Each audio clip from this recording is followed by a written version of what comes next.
बानी संत कबीरदास जी। गुर सेवा ते भगत कमाई,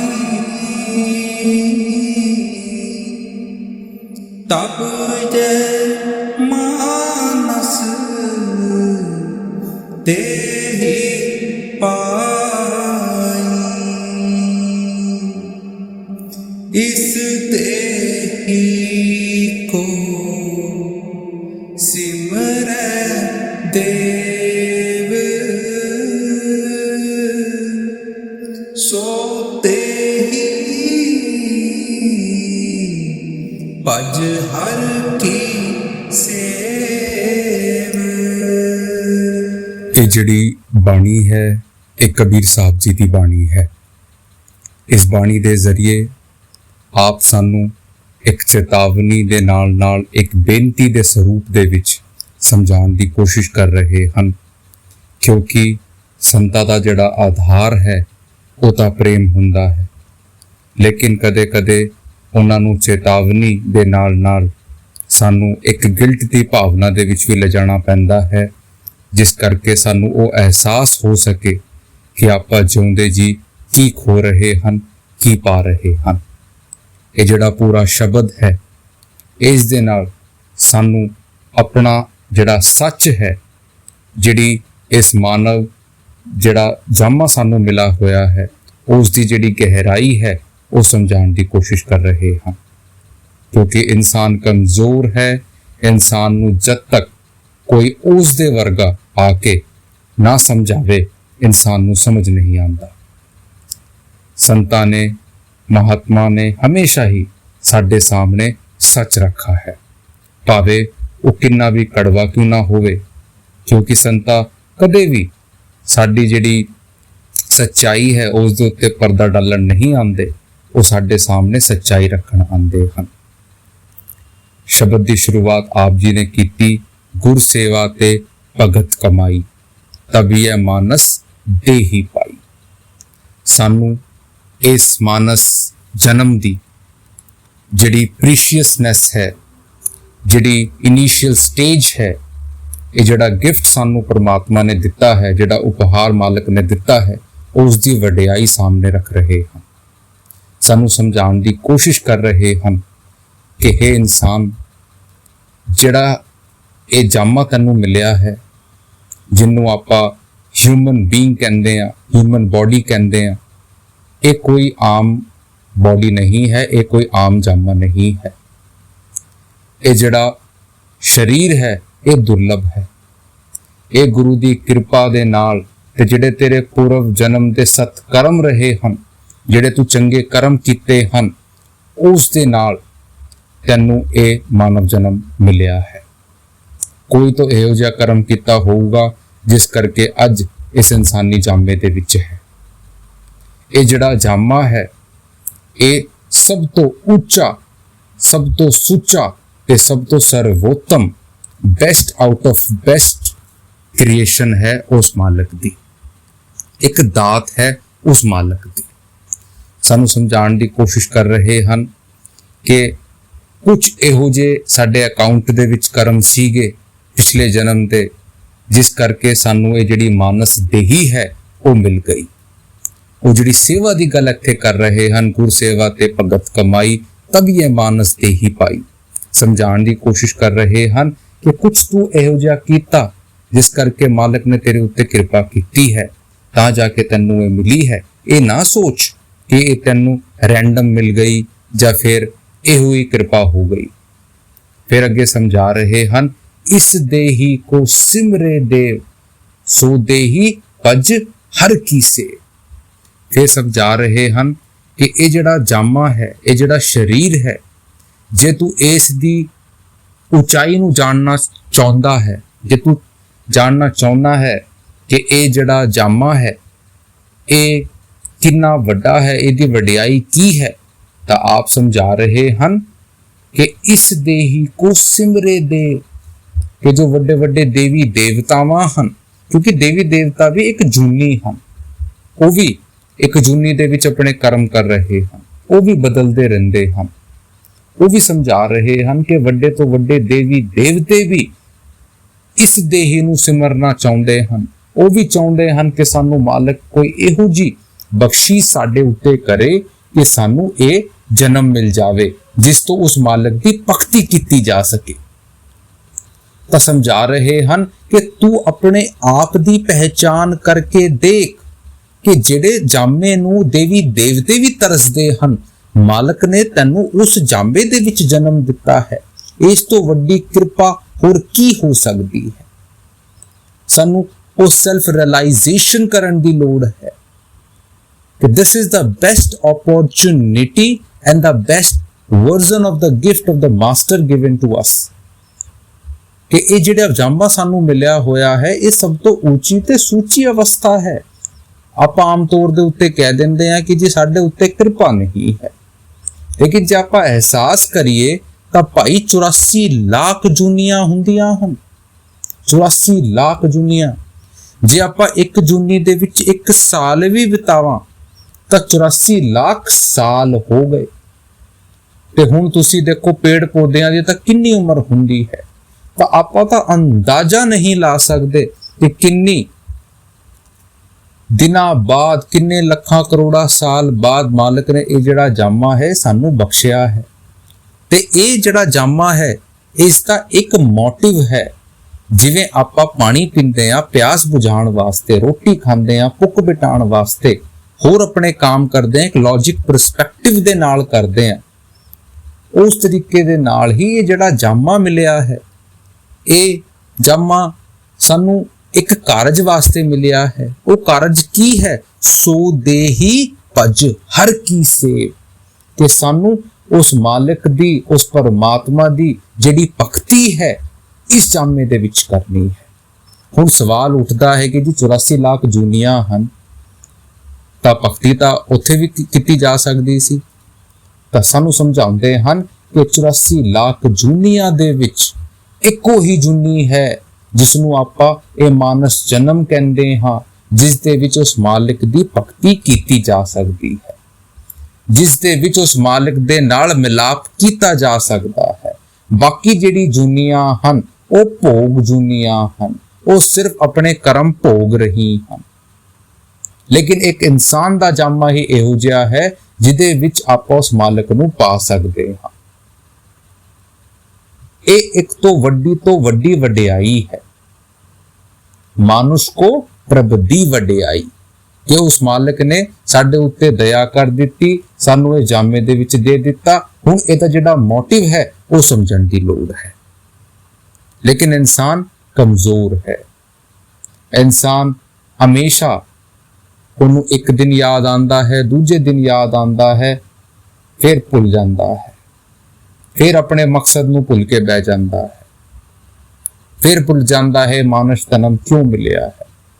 ਆਪਾਂ ਸੋਚਦੇ ਹਾਂ, ਆਪਾਂ ਸਵੇਰੇ ਉੱਠਦੇ ਹਾਂ, ਕੰਮ ਕਾਜ ਦੇ ਵਕਤ ਜਾਂਦੇ ਹਾਂ, ਮੁਬਾਰਕ ਹੈ। ਰੋਟੀ ਖਾਂਦੇ ਹਾਂ, ਮੁਬਾਰਕ ਹੈ, ਮਾਲਕ ਦਾ ਸ਼ੁਕਰ ਹੈ। ਬੱਚੇ ਸਾਡੇ ਹੁੰਦੇ ਹਨ, ਮਾਲਕ ਦਾ ਸ਼ੁਕਰ ਹੈ। ਲੇਕਿਨ ਜਰਾ ਹੋਰ ਜਿਹੜੀ ਜੁਨੀਆਂ ਹਨ, ਜਾਨਵਰਾਂ ਦੀ ਜਿਹੜੀ ਜੁਨੀਆਂ ਹਨ, ਉਹਦੇ ਉੱਤੇ ਤੋਂ ਜਰਾ ਜੀ ਨਜ਼ਰ ਮਾਰੀਏ ਕਿ ਉਹ ਇਹ ਕੰਮ ਨਹੀਂ ਕਰਦੇ। ਉਹ ਵੀ ਸਵੇਰੇ ਉੱਠਦੇ ਹਨ, ਉਹ ਵੀ ਬੱਚੇ ਪੈਦਾ ਕਰਦੇ ਹਨ, ਉਹ ਵੀ ਰੋਟੀ ਖਾਂਦੇ ਹਨ, ਉਹ ਵੀ ਆਪਣਾ ਕੁਝ ਖਾਣ ਦਾ ਇੰਤਜ਼ਾਮ ਕਰਦੇ ਹਨ, ਉਹ ਵੀ ਸਵੇਰੇ ਕਿਤੇ ਨਾ ਕਿਤੇ ਸ਼ਿਕਾਰ ਦੇ ਉੱਤੇ ਜਾਂ ਆਪਣੇ ਜੋ ਵੀ ਕੁਝ ਇਕੱਠਾ ਕਰਨ ਵਾਸਤੇ ਜਾਂਦੇ ਹਨ। ਤਾਂ ਫਿਰ ਇਨਸਾਨੀ ਜਾਮੇ ਦੇ ਵਿੱਚ ਤੇ ਜਾਨਵਰਾਂ ਦੇ ਵਿੱਚ ਕੀ ਫਰਕ ਰਹਿ ਗਿਆ? ਜੇ ਆਪਾਂ ਇਹੀ ਕੰਮ ਕਰਨਾ ਸ਼ੁਰੂ ਕਰ ਦਿੱਤਾ ਤਾਂ ਫਿਰ ਸਾਡੇ ਵਿੱਚ ਤੇ ਉਸ ਜਾਨਵਰ ਦੀ ਜੋਨੀ ਦੇ ਵਿੱਚ ਕੀ ਫਰਕ ਰਹਿ ਗਿਆ? ਕੋਈ ਤਾਂ ਫਰਕ ਹੋਵੇਗਾ। ਫਰਕ ਹੈ ਸੈਂਸ ਆਫ ਡਿਸਕ੍ਰਿਮੀਨੇਸ਼ਨ ਦਾ, ਵਿਵੇਕ ਦੀ ਤਾਕਤ ਦਾ। ਉਹਨਾਂ ਦੇ ਵਿੱਚ ਵਿਵੇਕ ਦੀ ਤਾਕਤ ਨਹੀਂ ਹੈ, ਉਹਨਾਂ ਨੂੰ ਅਹਿਸਾਸ ਨਹੀਂ ਹੈ, ਉਹਨਾਂ ਦੇ ਅੰਦਰ ਉਸ ਮਾਲਕ ਦਾ ਇਮੋਸ਼ਨ ਨਹੀਂ ਹੈ। ਲੇਕਿਨ ਇਨਸਾਨ ਦੇ ਅੰਦਰ ਹੈ। ਇਨਸਾਨ ਦੇ ਅੰਦਰ ਮਾਲਕ ਨੇ ਉਹ ਸੋਚਣ ਸਮਝਣ ਦੀ ਤਾਕਤ ਦਿੱਤੀ ਹੈ। ਜੇ ਕੋਈ ਜਾਨਵਰ ਕਿਸੇ ਇਨਸਾਨ ਨੂੰ ਮਾਰ ਦਿੰਦਾ ਹੈ ਤਾਂ ਜਾਨਵਰ ਦੇ ਕਰਮ ਨਹੀਂ ਬਣਦੇ, ਕਿਉਂਕਿ ਉਹ ਭੋਗ ਰਿਹਾ ਹੈ, ਉਹਦੇ ਵਿੱਚ ਉਹ ਸੋਚ ਨਹੀਂ ਹੈ। ਲੇਕਿਨ ਜੇ ਕੋਈ ਇਨਸਾਨ ਕਿਸੇ ਜਾਨਵਰ ਨੂੰ ਮਾਰਦਾ ਹੈ, ਉਸ ਦੇ ਵੱਡੇ ਕਰਮ ਬਣਦੇ ਹਨ, ਕਿਉਂਕਿ ਇਨਸਾਨ ਦੇ ਵਿੱਚ ਸੋਚ ਹੈ। ਕਿ ਭਾਈ ਤੂੰ ਕਿਸੇ ਨੂੰ ਮਾਰ ਰਿਹਾ ਹੈ, ਕਿਸੇ ਦਾ ਕਤਲ ਕਰ ਰਿਹਾ ਹੈ। ਲੇਕਿਨ ਕੀ ਇਨਸਾਨ ਸੁਧਰ ਗਿਆ? ਅੱਜ ਕੱਲ ਇੰਨੇ ਕ੍ਰਾਈਮ ਹੁੰਦੇ ਹਨ, ਇੰਨੀਆਂ ਬੁਰਾਈਆਂ ਵੱਧਦੀਆਂ ਜਾ ਰਹੀਆਂ ਹਨ। ਕੀ ਆਪਾਂ ਸੁਧਰ ਗਏ? ਕੀ ਆਪਾਂ ਉਸ ਚੀਜ਼ ਨੂੰ ਸਮਝ ਰਹੇ ਹਨ? ਸਾਨੂੰ ਆਪਣੇ ਉੱਤੇ ਕੁਐਸਚਨ ਕਰਨ ਦੀ ਲੋੜ ਹੈ। ਉਹੀ ਪਰਮਾਰਥ ਦੇ ਵਿੱਚ ਹੈ, ਜਿਹੜਾ ਮਕਸਦ, ਜਿਹੜਾ ਮੋਟਿਵ ਸਾਨੂੰ ਸਮਝਾਉਂਦਾ ਜਾਂਦਾ ਹੈ। ਸਤਸੰਗਾਂ ਦੇ ਵਿੱਚ ਵਾਰ-ਵਾਰ ਸਾਨੂੰ ਉਹ ਚੋਟ ਦਿੱਤੀ ਜਾਂਦੀ ਹੈ ਕਿ ਆਪਾਂ ਸਮਝ ਸਕੀਏ ਕਿ ਉਹ ਜਿਹੜਾ ਅਸਲ ਹੈ, ਜਿਹੜਾ ਅਸਲ ਮਕਸਦ ਹੈ ਇਨਸਾਨੀ ਜਾਮੇ ਦਾ, ਉਹ ਕੀ ਹੈ? ਉਹ ਮਾਲਿਕ ਦੇ ਨਾਲ ਮਿਲਾਪ ਹੈ। ਉਸ ਨੂੰ ਆਪਾਂ ਭੁੱਲ ਕੇ ਬਹਿ ਜਾਂਦੇ ਹਾਂ। ਹੁਣ ਅਗਲੀ ਕੜੀ ਦੇ ਵਿੱਚ ਸਾਡੀ ਹੋਰ ਇੱਕ ਰਿਕੁਐਸਟ ਦੇ ਨਾਲ ਸਾਡੇ ਸਾਹਮਣੇ ਬਾਣੀ ਰੱਖ ਰਹੇ ਹਾਂ ਜੀ। ਭਜੋ ਗੋਬਿੰਦ ਭੂਲ ਮਤ ਜਾਹਾ, ਮਾਨਸ ਜਨਮ ਕਾ ਯਹੀ ਲਾਹਾ,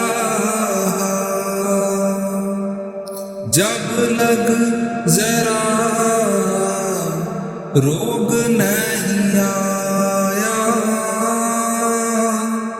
जब लग काल जरा रोग नहीं काया।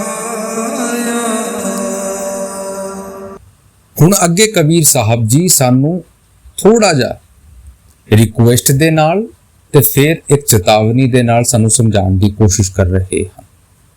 आप कह रहे हैं भजो गोविंद भूल मत जाहा, मानस जन्म का यही लाहा।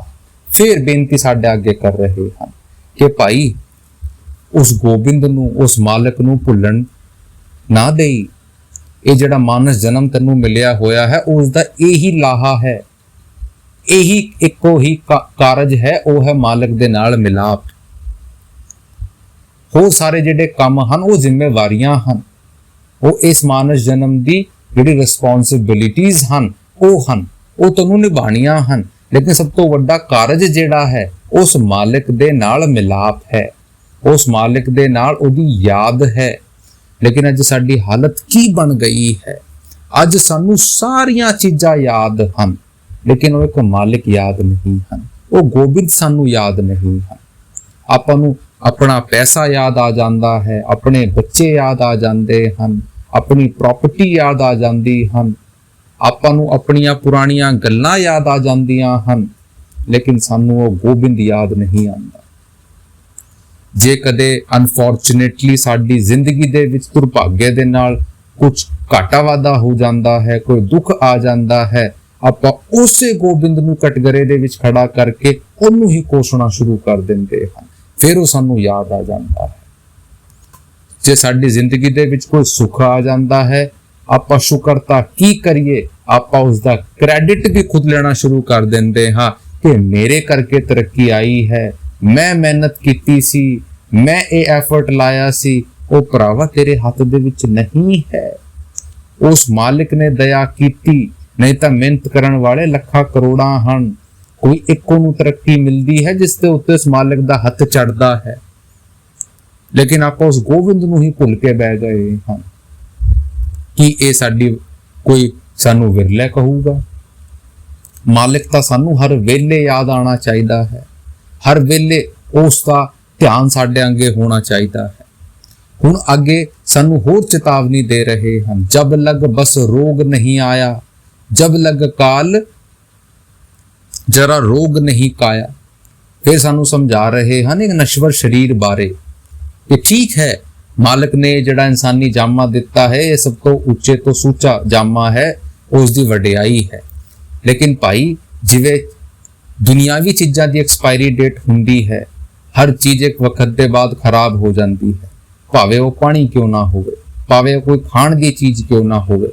उस प्रकार ही ये जिहड़ा इंसानी जामा है ये भी भाई मायावी है, बदलता है ते खत्म होना शुरू हो जाता है। पहला बचपन आंदा है, फिर उस तो बाद युवा अवस्था आंदी है, फिर मिडल एज आंदी है, फिर बुढ़ापे की तरफ बढ़ना शुरू हो जाता है, फिर एक दिन खत्म हो जाता है। उसका जिहड़ी जर्नी है वो साडे सामने रख रहे हैं ਕਿਉਂਕਿ ਇਨਸਾਨ ਸੋਚਦਾ ਹੈ ਉਹ ਸਦਾ ਹੀ ਜਵਾਨ ਰਹੂਗਾ, ਉਹਨੂੰ ਕਦੇ ਰੋਗ ਨਹੀਂ ਆਣਗੇ, ਉਹਨੂੰ ਕਦੇ ਬੁਢਾਪਾ ਨਹੀਂ ਆਊਗਾ।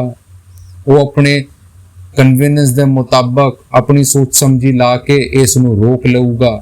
ਤਾਂ ਉਹ ਸਾਡੇ ਸਾਹਮਣੇ ਰੱਖ ਰਹੇ ਹਨ ਕਿ ਭਾਈ ਇਹ ਜਿਹੜੀ ਭਗਤੀ ਤੈਨੂੰ ਦਿੱਤੀ ਗਈ ਹੈ, ਇਹ ਜਿਹੜਾ ਨਾਮ ਦਾ ਸਰੂਪ ਤੇਰੇ ਸਾਹਮਣੇ ਰੱਖਿਆ ਗਿਆ ਹੈ, ਜਬ ਲਗ ਤੇਰਾ ਇਹ ਸਰੀਰ ਹੈ ਸਹੀ ਚੱਲ ਰਿਹਾ ਹੈ, ਇਹਦੇ ਵਿੱਚ ਕੋਈ ਰੋਗ ਨਹੀਂ ਆਇਆ ਹੈ, ਭਰਾਵਾ ਤੂੰ ਭਗਤੀ ਕਰ ਸਕਦਾ ਹੈ। ਲੇਕਿਨ ਜਦ ਇੱਕ ਵਾਰੀ ਉਹ ਜਿਹੜਾ ਮਾਇਆ ਦਾ ਜਿਹੜਾ ਸਰੂਪ ਹੈ ਤੇਰੇ ਸਰੀਰ ਦੇ ਉੱਤੇ ਚੜਨਾ ਸ਼ੁਰੂ ਹੋ ਗਿਆ, ਇਹ ਬਦਲਣਾ ਸ਼ੁਰੂ ਹੋ ਗਿਆ, ਇਹਦੇ ਉੱਤੇ ਬੁਢਾਪਾ ਆਉਣਾ ਸ਼ੁਰੂ ਹੋ ਗਿਆ, ਫਿਰ ਭਾਈ ਜਿਹੜਾ ਵਕਤ ਹੈ ਉਹ ਬਹੁਤ ਘੱਟ ਰਹਿ ਜਾਊਗਾ। ਫਿਰ ਤੂੰ ਭਗਤੀ ਨਹੀਂ ਕਰ ਸਕਦਾ, ਫਿਰ ਤੂੰ ਪਰੇਸ਼ਾਨ ਰਹੂਗਾ, ਜਿਹੜਾ ਮਨ ਹੈ ਉਹ ਸਥਿਰ ਕਰਨਾ ਮੁਸ਼ਕਿਲ ਹੋ ਜਾਊਗਾ, ਬੈਠਣਾ ਮੁਸ਼ਕਿਲ ਹੋ ਜਾਊਗਾ, ਚੱਲਣਾ ਮੁਸ਼ਕਿਲ ਹੋ ਜਾਊਗਾ। ਉਸ ਦੇ ਵਿੱਚ ਜਿਹੜੀ ਤੇਰੀ ਉਹ ਸਟਰਗਲ ਹੈ ਉਹ ਸਿਰਫ ਸ਼ਾਰੀਰਿਕ ਰਹਿ ਜਾਊਗਾ, ਫਿਰ ਤੂੰ ਨਹੀਂ ਕਰ ਸਕਦਾ। ਆਪਾਂ ਜਿਨ੍ਹਾਂ ਨੂੰ ਚਲੋ ਠੀਕ ਹੈ, ਜਿਨ੍ਹਾਂ ਨੂੰ ਬੁਢਾਪੇ ਦੇ ਵਿੱਚ ਨਾਮਦਾਨ ਮਿਲਦਾ ਹੈ, ਉਹ ਫਿਰ ਵੀ ਇੱਕ ਵਾਰੀ ਕਹਿ ਸਕਦੇ ਆ ਜੀ ਸਾਡੇ ਤੋਂ ਬੈਠਿਆ ਨਹੀਂ ਜਾਂਦਾ।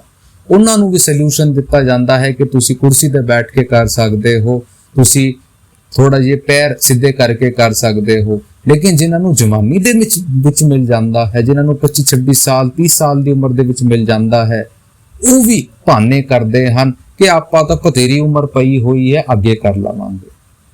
ਭਰਾਵਾ ਕਿਸੇ ਜਿਹੜਾ ਕੋਈ ਬਜ਼ੁਰਗ ਸਤਸੰਗੀ ਹੈ ਇਹਨਾਂ ਨੂੰ ਪੁੱਛ ਕੇ ਵੇਖੋ ਕਿ ਬੁਢਾਪੇ ਦੇ ਵਿੱਚ ਕਿੰਨੀ ਤਕਲੀਫ ਹੁੰਦੀ ਹੈ। ਆਪਾਂ ਤਾਂ ਭਾਗਾ ਵਾਲੇ ਹਨ ਕਿ ਜੇ ਮਾਲਕ ਨੇ ਸਾਨੂੰ ਇੰਨੀ ਜਵਾਨੀ ਦੇ ਵਿੱਚ ਜੇ ਦਾਤ ਬਖਸ਼ੀ ਹੈ ਤਾਂ ਆਪਾਂ ਨੂੰ ਕਰਨ ਦੀ ਲੋੜ ਹੈ। ਆਪਾਂ ਭੁੱਲ ਜਾਂਦੇ ਹਾਂ, ਆਪਾਂ ਸੋਚਦੇ ਹਾਂ ਕਿ ਹਾਲੇ ਤੱਕ ਬਥੇਰੇ ਸਾਲ ਪਏ ਹੋਏ ਹਨ, ਕਿ ਹਰੇਕ ਨੂੰ ਬੁਢਾਪਾ ਆਉਣਾ ਹੈ। ਭਾਈ ਪਤਾ ਨਹੀਂ ਕਦ ਇਹ ਭਰਾ ਪੂਰਾ ਪਰਿਵਾਰ ਛੱਡ ਕੇ ਇੱਥੇ ਤੋਂ ਜਾਣਾ ਪੈ ਜੇ। ਸਾਨੂੰ ਆਪਣੀ ਉਮਰ ਦਾ ਨਹੀਂ ਖਿਆਲ। ਇਨਸਾਨ ਹਰ ਇੱਕ ਚੀਜ਼ ਦੀ ਡੇਟ ਲਾ ਸਕਦਾ ਹੈ, ਮੋਹਰ ਲਾ ਸਕਦਾ ਹੈ, ਲੇਕਿਨ ਮੌਤ ਦੀ ਮੋਹਰ ਨਹੀਂ ਲਾ ਸਕਦਾ। ਸੰਤ ਮਹਾਤਮਾ ਸਾਨੂੰ ਡਰਾਉਣ ਵਾਸਤੇ ਨਹੀਂ ਆਉਂਦੇ, ਸੰਤ ਮਹਾਤਮਾ ਸਾਨੂੰ ਸੱਚਾਈ ਦੱਸਣ ਵਾਸਤੇ ਆਉਂਦੇ ਹਨ। ਆਪਾਂ ਕੋਈ ਵੀ ਅਖਬਾਰ ਖੋਲ ਕੇ ਵੇਖ ਲਈਏ, ਕੋਈ ਵੀ ਨਿਊਜ਼ ਚੈਨਲ ਖੋਲ ਕੇ ਵੇਖ ਲਈਏ, ਉਹਦੇ ਵਿੱਚ ਤੁਸੀਂ ਦੇਖਦੇ ਹੋ ਜਵਾਨ ਦੇ ਜਵਾਨ ਮੁੰਡੇ ਜਾ ਰਹੇ ਹਨ, ਉਮਰ ਵੀ ਨਹੀਂ ਹੁੰਦੀ, ਪਰਾ ਪੂਰਾ ਪਰਿਵਾਰ ਛੱਡ ਕੇ ਚਲੇ ਜਾਂਦੇ ਹਨ। ਵੱਡੇ ਤੋਂ ਵੱਡਾ ਸੈਲੀਬ੍ਰਿਟੀ ਹੋਵੇ, ਕੋਈ ਆਮ ਇਨਸਾਨ ਹੋਵੇ, ਕੋਈ ਪੋਲੀਟੀਸ਼ੀਅਨ ਹੋਵੇ, ਪਤਾ ਨਹੀਂ ਖਬਰ ਆਂਦੀ ਹੈ ਹੁਣ ਨਹੀਂ ਰਹੇ। ਬਸ ਭਰਾਵਾ ਆਪਾਂ ਨੂੰ ਤਾਂ ਹਰ ਇੱਕ ਦਿਨ ਨੂੰ ਇੱਕ ਗੋਲਡਨ ਅਪੋਰਚੁਨਿਟੀ ਮੰਨ ਕੇ ਉਸ ਮਾਲਿਕ ਦੀ ਭਗਤੀ ਕਰਨ ਦੀ ਲੋੜ ਹੈ। ਲੇਕਿਨ ਇਨਸਾਨ ਹਰ ਚੀਜ਼ ਨੂੰ ਪ੍ਰੋਕਾਸਟੀਨੇਸ਼ਨ ਦੇ ਵਿੱਚ ਲਗਾ ਦਿੰਦਾ ਹੈ, ਟਾਲਣਾ ਸ਼ੁਰੂ ਕਰ ਦਿੰਦਾ ਹੈ। ਅੱਜ ਨਹੀਂ ਕਰਾਂਗਾ, ਕੱਲ ਕਰ ਲਵਾਂਗਾ, ਕੱਲ ਨਹੀਂ ਪਰਸੋਂ ਕਰ ਲਵਾਂਗਾ, ਹੁਣ ਤਾਂ ਬਥੇਰੀ ਉਮਰ ਪਈ ਹੈ। ਭਰਾਵਾ ਸਾਡੇ ਕੋਲ ਟਾਈਮ ਨਹੀਂ ਹੈ। ਆਪਾਂ ਬੈਲੈਂਸ ਅਪਰੋਚ ਦੇ ਵਿੱਚ ਸਾਰਾ ਕੁਝ ਕਰ ਸਕਦੇ ਹਾਂ। ਸਾਡੇ ਤੋਂ 10% ਦੀ ਸਮਾਂ ਮੰਗਿਆ ਗਿਆ ਹੈ। 24 ਘੰਟੇ ਦਿਨ ਦੇ ਵਿੱਚ ਹੁੰਦੇ ਹਨ ਕਿ ਸਾਡੇ ਕੋਲ ਉਸ ਮਾਲਕ ਦੇ ਲਈ 2.5 ਘੰਟੇ ਵੀ ਨਹੀਂ ਹਨ, ਜਿਨ੍ਹਾਂ ਨੇ ਸਾਨੂੰ ਸਾਰਾ ਕੁਝ ਦਿੱਤਾ ਹੈ। ਸੰਤਾਂ ਮਹਾਤਮਾ ਉਹ ਸਾਨੂੰ ਸਮਝਾਉਣ ਦੀ ਕੋਸ਼ਿਸ਼ ਕਰ ਰਹੇ ਹਨ ਕਿ ਭਾਈ ਪਾਤ ਦੇ ਵਿੱਚ ਜਦੋਂ ਬੁਢਾਪਾ ਆ ਜਾਊਗਾ, ਫਿਰ ਇਹ ਸਰੀਰ ਵੀ ਕਮਜ਼ੋਰ ਹੋ ਜਾਊਗਾ, ਇਹ ਦਿਮਾਗ ਵੀ ਕਮਜ਼ੋਰ ਹੋ ਜਾਊਗਾ, ਫਿਰ ਤੂੰ ਕਿਸੇ ਦਾ ਮੁਹਤਾਜ ਬਣ ਕੇ ਰਹਿ ਜਾਊਗਾ। ਫਿਰ ਉਸ ਵੇਲੇ ਜਿਹੜੀਆਂ ਚੀਜ਼ਾਂ ਹਨ ਤੈਨੂੰ ਤੰਗ ਕਰਨਗੀਆਂ। ਲੇਕਿਨ ਸਾਨੂੰ ਅਹਿਸਾਸ ਨਹੀਂ ਹੁੰਦਾ।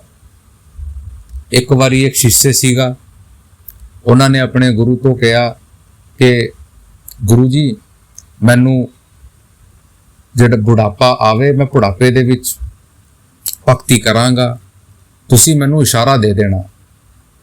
ਤਾਂ ਗੁਰੂ ਨੇ ਕਿਹਾ ਕਿ ਭਾਈ ਹੁਣੇ ਹੀ ਕਰ ਲੈ, ਲੇਕਿਨ ਫਿਰ ਵੀ ਮੈਂ ਤੈਨੂੰ ਇਸ਼ਾਰਾ ਦਿੰਦਾ ਰਵਾਂਗਾ। ਤਾਂ ਇੱਕ ਵਾਰੀ ਸ਼ਿਸ਼ਯ ਦੀ ਮੌਤ ਹੋ ਜਾਂਦੀ ਹੈ। ਤਾਂ ਜਦ ਸ਼ਿਸ਼ਯ ਉੱਪਰ ਪਹੁੰਚਦਾ ਹੈ ਤਾਂ ਗੁਰੂ ਦਾ ਸਰੂਪ ਸਾਹਮਣੇ ਆਉਂਦਾ ਹੈ। ਗੁਰੂ ਨੂੰ ਕਹਿੰਦਾ ਹੈ ਕਿ ਜੇ ਤੁਸੀਂ ਮੈਨੂੰ ਇਸ਼ਾਰਾ ਨਹੀਂ ਦਿੱਤਾ ਤੇ ਮੈਨੂੰ ਲੈਣ ਆ ਗਏ। ਤਾਂ ਗੁਰੂ ਨੇ ਕਿਹਾ ਕਿ ਭਾਈ ਮੈਂ ਤਾਂ ਤੈਨੂੰ ਕਈ ਵਾਰੀ ਇਸ਼ਾਰਾ ਦਿੱਤਾ ਸੀ, ਲੇਕਿਨ ਤੂੰ ਸਮਝਿਆ ਹੀ ਨਹੀਂ। ਉਹਨਾਂ ਨੇ ਕਿਹਾ ਜੀ ਕਦ ਤੁਸੀਂ ਮੈਨੂੰ ਇਸ਼ਾਰਾ ਦਿੱਤਾ?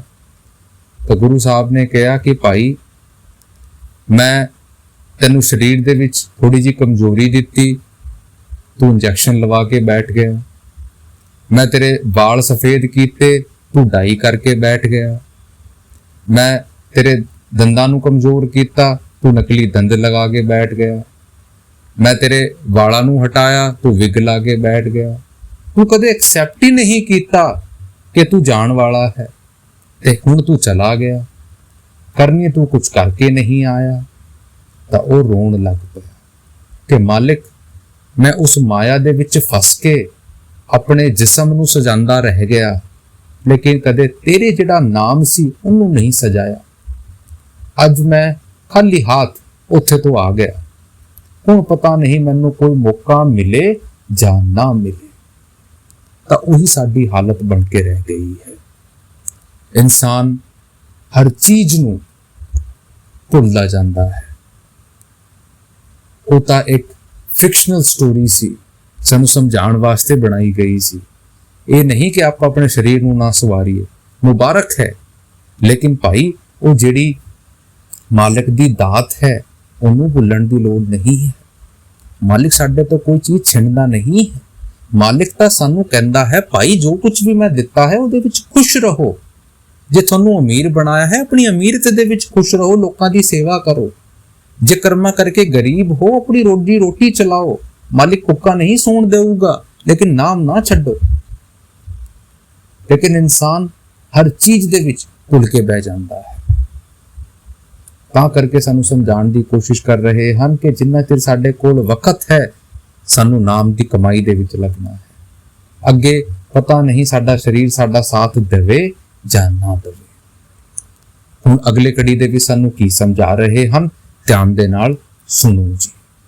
जब लग बिकल पाई नहीं पानी, भज ले रे मन सारंग पानी।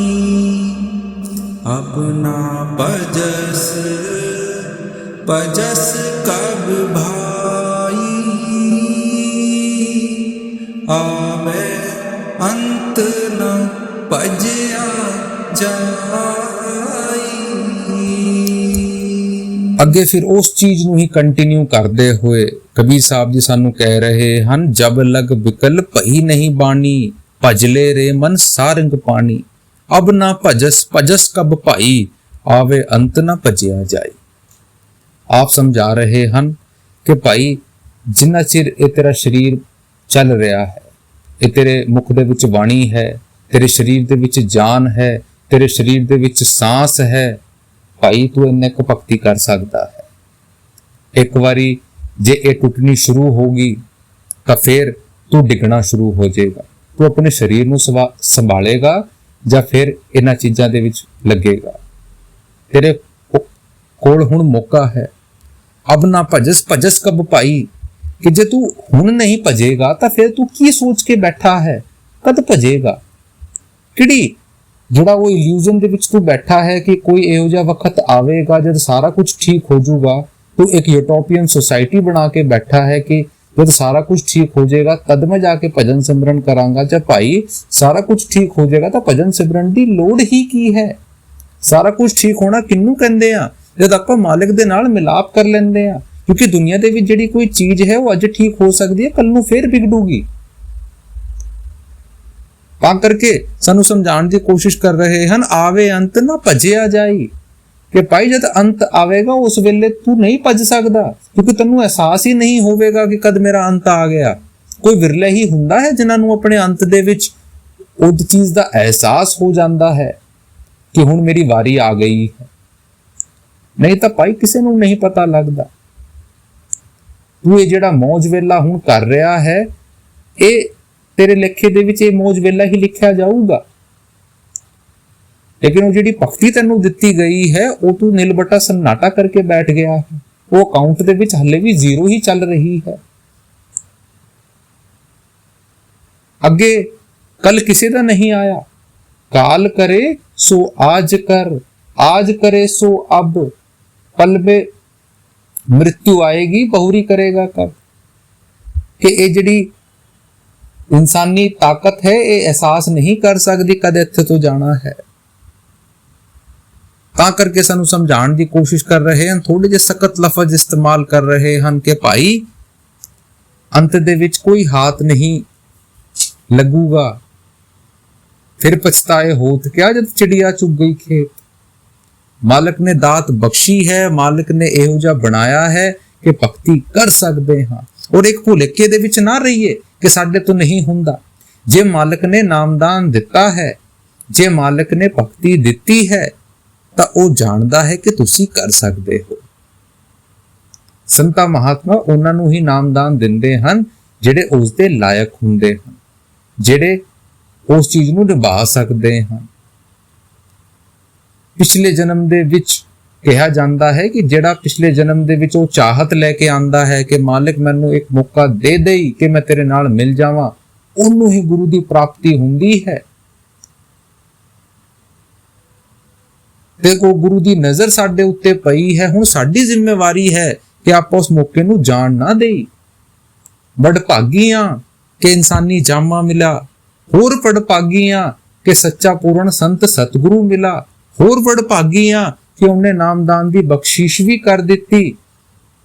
ਹੁਣ ਭਾਈ ਇਹ ਸਾਡੇ ਹੱਥ ਦੇ ਵਿੱਚ ਹੈ ਕਿ ਉਹ ਕਮਾਈ ਨੂੰ ਅੱਗੇ ਵਧਾਉਂਦੇ ਹੋਏ, ਉਸ ਭਗਤੀ ਨੂੰ ਅੱਗੇ ਲੈ ਜਾਂਦੇ ਹੋਏ, ਉਸ ਮਾਲਕ ਦਾ ਕਾਰਜ ਕਰਦੇ ਹੋਏ ਉਹਦੇ ਨਾਲ ਮਿਲਣਾ ਹੈ। ਉਹ ਸਾਨੂੰ ਕੋਈ ਤਿਆਗੀ ਜਾਂ ਭੋਗੀ ਜਾਂ ਕੋਈ ਜੰਗਲਾਂ ਪਹਾੜਾਂ ਦੇ ਵਿੱਚ ਜਾਣ ਵਾਸਤੇ ਨਹੀਂ ਕਹਿੰਦੇ। ਉਹ ਸਾਨੂੰ ਇਹ ਨਹੀਂ ਕਹਿੰਦੇ ਕਿ ਆਪਣਾ ਘਰ-ਬਾਰ ਛੱਡ ਕੇ ਬਹਿ ਜਾਓ ਜਾਂ ਸਾਰੀਆਂ ਚੀਜ਼ਾਂ ਛੱਡ ਕੇ ਭੱਜ ਜਾਓ ਕਿੱਥੇ। ਉਹ ਕਹਿੰਦੇ ਹਨ ਸਾਰੀਆਂ ਜ਼ਿੰਮੇਵਾਰੀਆਂ ਨੂੰ ਨਿਭਾਉਂਦੇ ਹੋਏ, ਸਾਰੀਆਂ ਚੀਜ਼ਾਂ ਤੇ ਰਿਸਪੌਂਸਿਬਿਲਿਟੀਜ਼ ਨੂੰ ਮੇਨਟੇਨ ਕਰਦੇ ਹੋਏ ਸਾਨੂੰ ਭਗਤੀ ਕਰਨੀ ਹੈ। ਤੇ ਵਕਤ ਵੀ ਸਾਡੀ ਕਮਜ਼ੋਰੀ ਨੂੰ ਦੇਖਦੇ ਹੋਏ 2.5 ਘੰਟੇ ਦਾ ਕਰ ਦਿੱਤਾ ਹੈ। ਹੋਰ ਸਾਨੂੰ ਕੀ ਚਾਹੀਦਾ ਹੈ? ਇੱਕ ਥਾਂ ਤੇ ਬੈਠ ਕੇ ਸਾਨੂੰ ਸਿਰਫ ਭਜਨ ਸਿਮਰਨ ਕਰਨਾ ਹੈ, ਉਹ ਵੀ ਸਾਨੂੰ ਅਹਿਸਾਸ ਨਹੀਂ ਰਹਿੰਦਾ। ਹੁਣ ਅਗਲੀ ਕੜੀ ਦੇ ਵਿੱਚ ਸਾਨੂੰ ਕੀ ਸਮਝਾ ਰਹੇ ਹਨ, ਧਿਆਨ ਦੇ ਨਾਲ ਸੁਣੋ ਜੀ।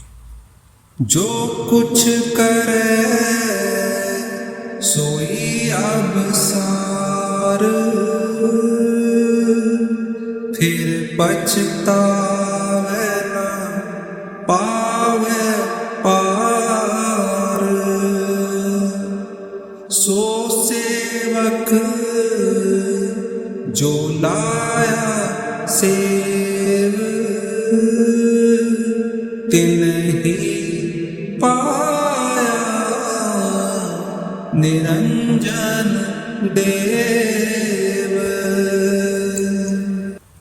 ਹੁਣ ਇਸ ਕੜੀ ਦੇ ਵਿੱਚ ਸਾਨੂੰ ਹੋਰ ਅੱਗੇ ਲੈ ਜਾਂਦੇ ਹੋਏ ਸਮਝਾ ਰਹੇ ਹਨ, ਜੋ ਕੁਛ ਕਰੇ ਸੋਈ ਅਬਸਾਰ, ਫਿਰ ਪਛਤਾਵੇ ਨਾ ਪਾਵੇ ਪਾਰ। ਹੁਣ ਸਾਨੂੰ ਸਮਝਾ ਰਹੇ ਹਨ ਕਿ ਭਾਈ ਇਹ ਜਿਹੜਾ ਮੌਕਾ ਹੈ ਇਹ ਇੱਕ ਵਾਰੀ ਮਿਲਿਆ ਹੈ। ਜੋ ਕੁਝ ਕਰ ਸਕਦਾ ਹੈ ਇਸੇ ਮੌਕੇ ਦੇ ਵਿੱਚ ਕਰ ਸਕਦਾ ਹੈ। 84 ਲੱਖ ਜੂਨੀਆਂ ਦੇ ਵਿੱਚ ਆਖਰੀ ਜੂਨੀ ਦੇ ਵਿੱਚ इंसान है। ये आखिरी पौड़ी है। इस पौड़ी से जो नर चुके आए जाए सो दुख पाएगा। कि मालिक ने दया करके जो भी साडे औगुण सीगे गुण सीगे उन्होंने परे रखते हुए सानू इंसानी जामा बख्श दिता, भजन सिमरन दे दिता। लेकिन जे इस मौके नू आपां चूक गए, इस पौड़ी से जो नर चुके। तुसी देखो आम जिंदगी दे विच भी कोई जे कोई पौड़ी हुंदी है, जे कोई उत्थे तो डिग जे, पता नहीं कितनी सट लगती है ते पता नहीं किहड़ी पौड़ी ते जाके उन्हें सहारा मिलता है। वही इंसानी जामा है। इंसानी जामे दे विच एक पौड़ी है। भुगतते पता नहीं किन्ने लखा करोड़ा साल बाद उस पौड़ी तक पहुंचे हाँ। जे उत्थे तो भी डिग गए, थोड़ी जी मेहनत कर लांगे पार उतर जाएंगे। हुण इस वेले थोड़ी जी मेहनत नहीं करांगे डिग जाएंगे, फिर पता नहीं कित्थे जाके सानू सहारा मिलेगा, फिर पता नहीं मालिक को इंसानी जामा बख्शे या ना बख्शे। ताई करके सानू समझा रहे हैं, थोड़ा जा रिग्रेट भावना दे विच लेके जा रहे हैं कि फिर पछतावे ना पावे पार। कि उस वेले जे तू रिग्रेट भी करेगा ਐਪੋਲੋਜਾइज ਵੀ ਕਰੇਗਾ, ਪਛਤਾਵੇਗਾ ਵੀ, ਭਾਈ ਫਾਇਦਾ ਨਹੀਂ ਹੋਵੇਗਾ, ਕਿਉਂਕਿ ਤੁਹਾਨੂੰ ਇੱਕ ਫੁੱਲ ਫਲੈਜ ਓਪਰਚੁਨਿਟੀ ਮੌਕਾ ਦਿੱਤਾ ਗਿਆ ਸੀ। ਜੇ ਕੋਈ ਮੌਕੇ ਨੂੰ ਨਹੀਂ ਭੁਨਾਊਗਾ, ਜੇ ਮੌਕੇ ਦੇ ਵਿੱਚ ਆ ਕੇ ਭਗਤੀ ਨਹੀਂ ਕਰੇਗਾ, ਤਾਂ ਭਾਈ ਫਿਰ ਕੁਝ ਨਹੀਂ ਹੋ ਸਕਦਾ। ਫਿਰ ਅੱਗੇ ਸਾਨੂੰ ਇੱਕ ਪੂਰਾ ਆਊਟਪੁੱਟ ਦੇ ਰਹੇ ਹਨ ਕਿ ਸੋ ਸੇਵਕ ਜੋ ਲਾਗਾ ਸੇਵ ਤਿਨ ਹੀ ਪਾਇਆ ਨਿਰੰਜਨ ਦੇਵ। ਫਿਰ ਸਾਨੂੰ ਸਮਝਾ ਰਹੇ ਹਨ ਕਿ ਜੇ ਤੁਹਾਨੂੰ ਕੋਈ ਪਾਖੰਡ ਦੇ ਵਿੱਚ ਫਸਾਉਂਦਾ ਹੈ, ਇਹ ਕਹਿੰਦਾ ਹੈ ਕਿ ਜੀ ਇਹ ਜੜੀ ਬੂਟੀ ਖਾ ਲਓ, ਜਾਂ ਫਿਰ ਇਹ ਟੰਗ ਤੇ ਖੜੇ ਹੋ ਜਾਓ, ਜਾਂ ਫਿਰ ਉਸ ਪੱਥਰ ਦੇ ਜਾ ਕੇ ਚੜ ਜਾਓ, ਜਾਂ ਉਸ ਪਹਾੜ ਦੇ ਜਾ ਕੇ ਚੜ ਜਾਓ, ਤੁਹਾਨੂੰ ਕੋਈ ਦੇਵ ਮਿਲ ਜੂਗਾ, ਕੋਈ ਭਗਵਾਨ ਮਿਲ ਜੂਗਾ, ਨਹੀਂ ਮਿਲ ਸਕਦਾ। ਜੇ ਕੋਈ ਤੁਹਾਨੂੰ ਕਹਿੰਦਾ ਹੈ ਕਿ ਕਿਸੇ ਸਰੋਵਰ ਦੇ ਵਿੱਚ ਜਾ ਕੇ ਡੁਬਕੀ ਲਾ ਲਓ, ਉਹਦੇ ਵਿੱਚ ਮਾਲਕ ਮਿਲ ਜੂਗਾ, ਨਹੀਂ ਮਿਲ ਸਕਦਾ। ਵੱਡੇ ਵੱਡੇ ਸੰਤ ਮਹਾਤਮਾ ਨੇ ਸਾਨੂੰ ਇਹੀ ਸਮਝਾਇਆ ਹੈ ਕਿ ਜੇ ਪਾਣੀ ਦੇ ਵਿੱਚ ਨਹਾ ਕੇ, ਕਿਸੇ ਸਰੋਵਰ ਦੇ ਵਿੱਚ ਨਹਾ ਕੇ, ਕਿਸੇ ਨਦੀ ਦੇ ਵਿੱਚ ਨਹਾ ਕੇ ਮਾਲਕ ਮਿਲਦਾ, ਸਭ ਤੋਂ ਪਹਿਲਾਂ ਉਹਨ ਪੱਥਰਾਂ ਨੂੰ ਮਿਲਣਾ ਸੀ, ਉਹਨ ਕੀਟ ਪਤੰਗਾਂ, ਉਹਨ ਮਛਲੀਆਂ ਨੂੰ ਮਿਲਣਾ ਸੀ, ਜਿਹੜੇ ਸਾਲੋਂ ਸਾਲ 24 ਘੰਟੇ ਉਸ ਪਾਣੀ ਦੇ ਵਿੱਚ ਰਹਿੰਦੇ ਹਨ। ਉਹਨਾਂ ਨੂੰ ਤਾਂ ਹੁਣ ਤੱਕ ਸੰਤ ਮਹਾਤਮਾ ਬਣ ਜਾਣਾ ਸੀ। ਲੇਕਿਨ ਇਨਸਾਨ ਕਮਜ਼ੋਰ ਹੈ, ਇਨਸਾਨ ਪਹਾੜਾਂ ਦੀ ਚੜਾਈਆਂ ਤੱਕ ਪਹੁੰਚ ਜਾਂਦਾ ਹੈ ਕਿ ਮੈਨੂੰ ਕਿਸੇ ਦੇਵ ਦੇ ਦਰਸ਼ਨ ਹੋ ਜੇ, ਕਿਸੇ ਪਰਮਾਤਮਾ ਦੇ ਦਰਸ਼ਨ ਹੋ ਜੇ। ਉਹ ਤਾਂ ਭਾਈ ਸਾਡੇ ਘੱਟ ਦੇ ਵਿੱਚ ਹੈ। ਇਹ ਦੇਹੀ ਜਿਹੜੀ ਮਾਲਕ ਨੇ ਦਿੱਤੀ ਹੈ, ਇਹ ਮਾਲਕ ਦੀ ਦੇਹੀ ਹੈ। ਇਸ ਦੇਹੀ ਵਿੱਚ ਪ੍ਰਭ ਨਿਧਾਨ ਹੈ, ਪਾਈਏ ਗੁਰ ਕੇ ਹੇਠ, ਕਿ ਇਸ ਦੇਹੀ ਦੇ ਵਿੱਚ ਉਹ ਮਾਲਕ ਵਿਰਾਜਮਾਨ ਹੈ। ਆਪਾਂ ਪਾਰ ਘੁੰਮਦੇ ਰਹੀਏ। ਸਾਨੂੰ ਸਪਸ਼ਟ ਕਹਿ ਦਿੱਤਾ, ਸੋ ਸੇਵਕ ਜੋ ਲਾਗਾ ਸੇਵ ਤਿਨ ਹੀ ਪਾਇਆ ਨਿਰੰਜਨ ਦੇਵ, ਕਿ ਜਿਨ੍ਹਾਂ ਨੇ ਭਗਤੀ ਕੀਤੀ ਹੈ, ਜਿਨ੍ਹਾਂ ਨੇ ਉਸ ਮਾਲਕ ਦੇ ਬਤਾਈ ਹੋਈ ਜੁਗਤੀ ਦੇ ਆਧਾਰ ਦੇ ਉੱਤੇ ਭਗਤੀ ਕੀਤੀ ਹੈ, ਉਹਨਾਂ ਨੇ ਹੀ ਉਸ ਨਿਰੰਜਨ ਨੂੰ ਪਾਇਆ ਹੈ, ਉਹਨਾਂ ਨੇ ਹੀ ਉਸ ਮਾਲਕ ਨੂੰ ਪਾਇਆ ਹੈ। ਹੋਰ ਸਾਰੇ ਇੱਥੇ ਦੇ ਇੱਥੇ ਰਹਿ ਗਏ। ਤੇ ਜਿਹੜੀ ਜੁਗਤੀ ਹੈ ਉਹ ਵੀ ਵਕਤ ਦੇ ਗੁਰੂ ਦੇ ਨਾਲ ਤੇ ਵਕਤ ਦੀ ਨਾਮ ਦੇ ਨਾਲ ਜਿਹੜਾ ਮਾਲਕ ਨੇ ਦਿੱਤਾ ਹੈ, ਉਸ ਦੇ ਨਾਲ ਚੜਾਈ ਹੋ ਸਕਦੀ ਹੈ। ਜੇ ਆਪਾਂ ਸੋਚੀਏ ਆਪਾਂ ਆਪਣੀ ਕਰਨੀ ਦੇ ਨਾਲ ਮਾਲਕ ਨੂੰ ਪਾ ਸਕਾਂਗੇ, ਨਹੀਂ ਪਾ ਸਕਦੇ। ਕਿੰਨੀ ਵੀ ਗ੍ਰੰਥ ਪੋਥੀਆਂ ਟੋਲਦੇ ਰਹੀਏ, ਕਿੰਨੇ ਵੀ ਆਪਾਂ ਪਾਠ ਪੂਜਾ ਦੇ ਵਿੱਚ ਲੱਗੇ ਰਹੀਏ, ਪਹਾੜਾਂ ਦੇ ਵਿੱਚ ਚੜਦੇ ਰਹੀਏ, ਨਹੀਂ ਹੋ ਸਕਦਾ। ਠੀਕ ਹੈ, ਇੱਕ ਮਾਹੌਲ ਬਣਾਉਣ ਵਾਸਤੇ, ਇੱਕ ਸ਼ਾਂਤੀ ਬਣਾਉਣ ਵਾਸਤੇ, ਇੱਕ ਸੈਂਸ ਆਫ ਟ੍ਰੈਂਕੁਇਲਿਟੀ ਬਣਾਉਣ ਵਾਸਤੇ ਆਪਾਂ ਜੇ ਕਿਸੇ ਧਰਮ ਸਥਾਨ ਦੇ ਉੱਤੇ ਜਾਂਦੇ ਆ, ਕਿਸੇ ਪਹਾੜ ਦੇ ਉੱਤੇ ਜਾਂਦੇ ਆ, ਕਿਸੇ ਸਰੋਵਰ ਦੇ ਵਿੱਚ ਜਾਂਦੇ ਆ, ਮੁਬਾਰਕ ਹੈ। ਉੱਥੇ ਤੇ ਸਾਨੂੰ ਇੱਕ ਸ਼ਾਂਤੀ ਮਿਲ ਸਕਦੀ ਹੈ, ਇੱਕ ਐਟਮੋਸਫੇਅਰ ਮਿਲ ਸਕਦਾ ਹੈ। ਲੇਕਿਨ ਸੱਚੀ ਜਿਹੜੀ ਭਗਤੀ ਹੈ ਉਹ ਅੰਦਰਲੀ ਭਗਤੀ ਹੈ। ਜਦ ਆਪਾਂ ਚੁੱਪਚਾਪ ਬੈਠ ਕੇ ਜਿਹੜੀ ਜੁਗਤੀ ਸਾਨੂੰ ਸਮਝਾਈ ਜਾਂਦੀ ਹੈ ਇੱਕ ਗੁਰੂ ਤੋਂ ਦੁਆਰਾ, ਉਸ ਦੇ ਨਾਲ ਆਪਾਂ ਉਸ ਪਰਮਾਤਮਾ ਨੂੰ ਪਾ ਸਕਦੇ ਹਾਂ। ਨਹੀਂ ਤਾਂ ਭਾਈ ਸੁਪਰਸਟੀਸ਼ੀਅਸਨੈਸ ਦੇ ਨਾਲ, ਅੰਧ ਵਿਸ਼ਵਾਸ ਦੇ ਨਾਲ ਉਸ ਮਾਲਕ ਨੂੰ ਨਹੀਂ ਪਾਇਆ ਜਾ ਸਕਦਾ। ਆਪਾਂ ਸਿਰਫ ਆਪਣੇ ਆਪ ਨੂੰ ਪਾਗਲ ਬਣਾ ਸਕਦੇ ਹਾਂ। ਜਿਨ੍ਹਾਂ ਨੇ ਭਗਤੀ ਕੀਤੀ ਹੈ, ਜਿਨ੍ਹਾਂ ਨੇ ਕਰਨੀ ਦੇ ਵਿੱਚ ਉਸ ਚੀਜ਼ ਨੂੰ ਕੀਤਾ ਹੈ, ਉਹਨਾਂ ਨੇ ਉਸ ਮਾਲਿਕ ਨੂੰ ਪਾਇਆ ਹੈ। ਨਹੀਂ ਤਾਂ ਭਾਈ ਭਟਕਦੇ ਰਹਾਂਗੇ, ਸਹਾਰਾ ਨਹੀਂ ਮਿਲ ਸਕਦਾ। ਤਾਂ ਕਰਕੇ ਸਾਨੂੰ ਕਬੀਰ ਸਾਹਿਬ ਸਮਝਾ ਰਹੇ ਹਨ, ਭਾਈ ਕਰਨੀ ਹੈ, ਭਗਤੀ ਕਰਨ ਦੀ ਲੋੜ ਹੈ, ਉਸ ਮਨ ਨੂੰ ਸ਼ੁੱਧ ਕਰਨ ਦੀ ਲੋੜ ਹੈ। ਤਦ ਜਾ ਕੇ ਉਸ ਪਰਮਾਤਮਾ ਦੇ ਨਾਲ ਸਾਡਾ ਮਿਲਾਪ ਹੋ ਸਕਦਾ ਹੈ, ਤਦ ਜਾ ਕੇ ਉਸ ਈਸ਼ਵਰ ਤੱਕ ਆਪਾਂ ਪਹੁੰਚ ਸਕਦੇ ਹਾਂ। ਹੁਣ ਆਖਰੀ ਕੜੀ ਦੇ ਵਿੱਚ ਸਾਨੂੰ ਕੀ ਸਮਝਾ ਰਹੇ ਹਨ, ਧਿਆਨ ਦੇ ਨਾਲ ਸੁਣੋ ਜੀ। ਗੁਰੂ ਮਿਲੇ ਤਾਕੇ ਖੁਲੇ ਕਪਾਟ, ਪੋਰ ਨ ਆਵੇ ਜੋ ਬਾਤ, ਯਹੀ ਤੇਰਾ ਅਵਸਰ, ਯਹੀ ਤੇਰੀ ਬਾਰ, ਘਟ ਭੀਤਰ ਤੂੰ ਦੇਖ ਵਿਚਾਰ, ਕਹਿਤ ਕਬੀਰ ਜੀਤ ਕੈ ਹਾਰ, ਬਹੁ ਵਿਦ ਕਹੀਓ ਪੁਕਾਰ ਪੁਕਾਰ, बहु विध कहियो पुकार पुकार। अब ਇਸ ਬਾਣੀ ਦੇ ਵਿੱਚ ਆਖਰੀ ਦੇ ਵਿੱਚ ਆ ਕੇ ਕਬੀਰ ਸਾਹਿਬ ਜੀ ਬੜੇ ਨਮਰ ਤਰੀਕੇ ਦੇ ਨਾਲ ਸਾਡੇ ਸਾਹਮਣੇ ਪੂਰਾ ਇੱਕ ਨਿਚੋੜ ਰੱਖ ਦਿੱਤਾ ਕਿ ਸਾਰਾ ਕੁਝ ਕਿਵੇਂ ਹੋਊਗਾ, ਕੌਣ ਕਰਾਊਗਾ। ਆਪ ਜੀ ਨੇ ਕਿਹਾ ਗੁਰੂ ਮਿਲੇ ਤਾਕੇ ਖੁੱਲੇ ਕਪਾਟ, ਹੋਰ ਨਾ ਆਵੇ ਜੋ ਬਾਤ। ਹੁਣ ਕਪਾਟ ਕਹਿੰਦੇ ਆ ਡੋਰ ਨੂੰ, ਦਰਵਾਜ਼ੇ ਨੂੰ। ਕਹਿ ਰਹੇ ਹਨ ਕਿ ਭਾਈ ਉਹ ਜਿਹੜਾ ਅੰਧਕਾਰ ਸਾਡੇ ਜੀਵਨ ਦੇ ਵਿੱਚ ਹੈ, ਕਾਮ, ਕ੍ਰੋਧ, ਮੋਹ, ਲੋਭ ਨੇ ਜਿਹੜੀ ਕੁੰਡੀ ਸਾਡੇ ਮਨ ਦੇ ਵਿੱਚ ਪਾਈ ਹੋਈ ਹੈ। ਕਿਉਂਕਿ ਅਕਸਰ ਸਾਡਾ ਇਹੀ ਸਵਾਲ ਹੁੰਦਾ ਹੈ ਕਿ ਜੇ ਮਾਲਿਕ ਸਾਡੇ ਅੰਦਰ ਹੈ ਤਾਂ ਦਿਖਾਈ ਕਿਉਂ ਨਹੀਂ ਦਿੰਦਾ। ਕਿਉਂਕਿ ਭਾਈ ਮਾਲਿਕ ਤੇ ਸਾਡੀ ਅੱਖਾਂ ਦੇ ਵਿੱਚ ਇੱਕ ਕਪਾਟ ਹੈ। ਉਹ ਕਪਾਟ ਕਿਸ ਚੀਜ਼ ਦਾ ਹੈ? ਉਹ ਕਪਾਟ ਹੈ ਕਾਮ, ਕ੍ਰੋਧ, ਮੋਹ, ਲੋਭ, ਅਹੰਕਾਰ ਦੇ ਵੱਡੇ ਕਪਾਟ ਦਾ। ਉਹ ਕਿਵੇਂ ਖੁੱਲਦਾ ਹੈ? ਜਦ ਸਾਨੂੰ ਕਿਸੇ ਗੁਰੂ ਦੀ ਸ਼ਰਨ ਮਿਲਦੀ ਹੈ। ਉਹ ਗੁਰੂ ਸਾਨੂੰ ਨਾਮਦਾਨ ਦਿੰਦਾ ਹੈ। ਉਹ ਨਾਮਦਾਨ ਇੱਕ ਸਾਬਣ ਦੇ ਤਰੀਕੇ ਦੇ ਨਾਲ ਉਹ ਜਿਹੜੇ ਵਕਾਰ ਹਨ ਉਹਨਾਂ ਨੂੰ ਧੋਣਾ ਸ਼ੁਰੂ ਕਰ ਦਿੰਦੇ ਹਨ। ਇਹ ਧੋਵੇ ਨਾ ਵੇ ਕੇ ਰੰਗ। ਕਿ ਜਿਵੇਂ ਦੇਖੋ ਕੋਈ ਕੱਪੜਾ ਗੰਦਾ ਹੋ ਜਾਂਦਾ ਹੈ, ਆਪਾਂ ਉਹਨਾਂ ਨੂੰ ਕਿਸੇ ਧੋਬੀ ਦੇ ਕੋਲ ਲੈ ਜਾਂਦੇ ਹਾਂ, ਧੋਬੀ ਤੋਂ ਸਾਫ਼ ਨਹੀਂ ਹੁੰਦਾ, ਧੋਬੀ ਸਲਾਹ ਦਿੰਦਾ ਹੈ ਕਿਸੇ ਲਲਾਰੀ ਦੇ ਕੋਲ ਲੈ ਜਾਓ। ਲਲਾਰੀ ਦੇ ਕੋਲ ਲੈ ਜਾਂਦੇ ਆ, ਲਲਾਰੀ ਕੀ ਕਰਦਾ ਹੈ? ਉਹਨੂੰ ਕਿਸੇ ਗੂੜੇ ਰੰਗ ਦੇ ਵਿੱਚ ਰੰਗ ਦਿੰਦਾ ਹੈ। ਫਿਰ ਜਦੋਂ ਗੂੜੇ ਰੰਗ ਦੇ ਵਿੱਚ ਰੰਗ ਜਾਂਦਾ ਹੈ, ਫਿਰ ਉਹ ਜਿਹੜਾ ਦਾਗ ਹੈ ਉਹ ਦਿਖਾਈ ਨਹੀਂ ਦਿੰਦਾ। ਉਸ ਤਰੀਕੇ ਦੇ ਨਾਲ ਹੀ ਆਪਾਂ ਸਾਰੇ ਵਿਕਾਰਾਂ ਦੇ ਨਾਲ ਭਰੇ ਹੋਏ ਹਾਂ। ਸਾਡੇ ਵਿੱਚ ਤਾਕਤ ਨਹੀਂ ਹੈ ਕਿ ਆਪਾਂ ਆਪਣੀ ਕੋਸ਼ਿਸ਼ ਦੇ ਨਾਲ ਇਹਨਾਂ ਨੂੰ ਧੋ ਸਕੀਏ, ਜਿੰਨਾ ਚਿਰ ਸਾਨੂੰ ਕੋਈ ਨਾਮ ਰੂਪੀ ਸਾਬਣ ਨਾ ਮਿਲੇ ਜਾਂ ਉਹ ਗੁਰੂ ਨਾ ਮਿਲੇ। ਗੁਰੂ ਲਲਾਰੀ ਹੈ। ਗੁਰੂ ਕੀ ਕਰਦਾ ਹੈ? ਗੁਰੂ ਸਾਨੂੰ ਨਾਮ ਦੇ ਰੰਗ ਦੇ ਵਿੱਚ ਰੰਗ ਦਿੰਦਾ ਹੈ। ਜਦ ਆਪਾਂ ਉਸ ਨਾਮ ਦੇ ਰੰਗ ਦੇ ਵਿੱਚ ਰੰਗ ਜਾਂਦੇ ਹਾਂ ਤਾਂ ਉਹ ਜਿਹੜੇ ਵਿਕਾਰ ਹਨ ਉਹ ਆਪਣੇ ਆਪ, ਉਹਨਾਂ ਦੀ ਜਿਹੜੀ ਆਇਡੈਂਟੀਟੀ ਹੈ, ਜਿਹੜੀ ਐਗਜ਼ਿਸਟੈਂਸ ਹੈ, ਉਹ ਖਤਮ ਹੋ ਜਾਂਦੀ ਹੈ। ਤੇ ਆਪਾਂ ਉਸ ਰੰਗ ਦੇ ਵਿੱਚ ਰੰਗ ਕੇ ਸਾਡੀ ਵੀ ਆਇਡੈਂਟੀਟੀ ਉਹਦੇ ਵਰਗੀ ਬਣ ਜਾਂਦੀ ਹੈ। ਉਹੀ ਕਹਿ ਰਹੇ ਹਨ ਕਿ ਜਦ ਸਾਨੂੰ ਗੁਰੂ ਮਿਲਦਾ ਹੈ, ਸਾਡੇ ਉਹ ਜਿਹੜੇ ਕਪਾਟ ਹਨ ਉਹ ਖੁੱਲ ਜਾਂਦੇ ਹਨ। ਫਿਰ ਸਾਡੇ ਅੰਦਰ ਉਹ ਜਿਹੜਾ ਮਾਲਿਕ ਰੂਪੀ ਦੀਪਕ ਹੈ ਉਹ ਦਿਖਣਾ ਸ਼ੁਰੂ ਹੋ ਜਾਂਦਾ ਹੈ।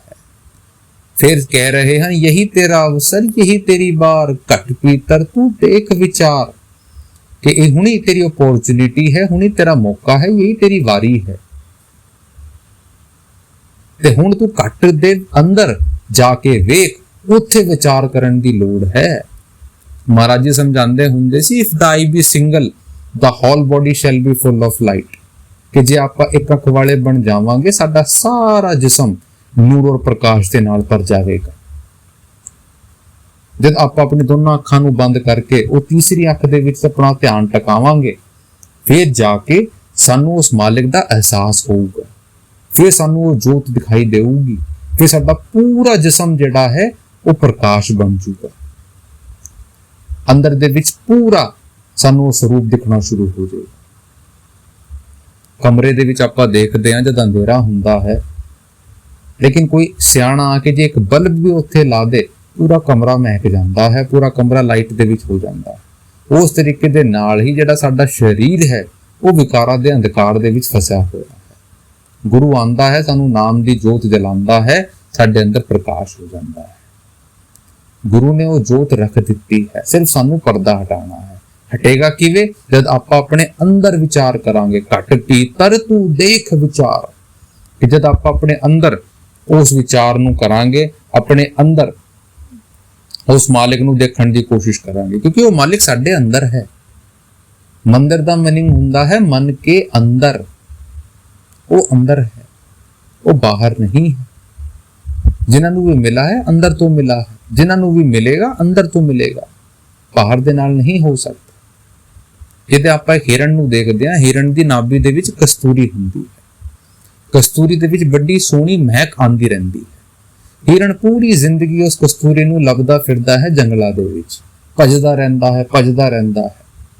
ਉਹਨੂੰ कदे एहसास ही नहीं हुंदा कि ਉਹ ਜਿਹੜੀ कस्तूरी है ਉਹਦੀ ਨਾਭੀ ਦੇ ਵਿੱਚ ਹੈ। ਭਜਦਾ ਰਹਿੰਦਾ ਹੈ, ਕਦੇ ਇਸ ਥਾਂ ਦੇ ਉੱਤੇ, ਕਦੇ ਉਸ ਥਾਂ ਦੇ ਉੱਤੇ। ਤੇ ਇਸ ਭੱਜਣ ਦੇ ਵਿੱਚ ਉਹ ਕੀ ਕਰਦਾ ਹੈ? ਕਿਸੇ ਜੰਗਲੀ ਜਾਨਵਰ ਦਾ ਸ਼ਿਕਾਰ ਬਣ ਜਾਂਦਾ ਹੈ ਤੇ ਆਪਣੀ ਜਾਨ ਗਵਾ ਬੈਠਦਾ ਹੈ। ਉਹੀ ਇਨਸਾਨ ਦਾ ਜਾਮਾ ਹੈ।